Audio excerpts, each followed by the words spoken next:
लाहौर जौहर town B और society Bilal store में jelly इलाका मजिस्ट्रेट पकड़ा गया, जो कि बिलाल स्टोर पर मास्क चेक करने के हवाले से आया था। साथ 2 आदमी भी मौजूद थे। ये तीनों सफेद रंग की करोला गाड़ी पर आए, जिसको जेली सब्ज नंबर प्लेट भी लगा रखी थी। अवाम ने पकड़कर खूब धुलाई की। बाद में 15 की कॉल पर मुतलका थाना जौहर टाउन की पुलिस के हवाले कर दिया। ये जो आपने जेली मजिस्ट्रेट पकड़ा है, आपके स्टोर पे आके इन्होंने क्या कहा था आपको? मुझे कह रहा था जी आपका मास्क कहाँ पे है, आपको इतना फाइन होगा। मैंने बड़ी बदतमीजी से बोला, मैंने तो बाहर आ गया। मैंने कहा यार इस तरह तमीज़ से ज़रा बात करो, मजिस्ट्रेट हो तो ऐसे थोड़ा बात करते हैं।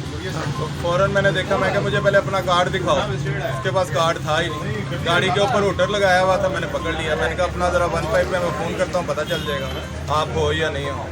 तो वो 15 पे पकड़ा बंदा, फ़ोन किया तो पता चल गया कि ये बिल्कुल फेक है।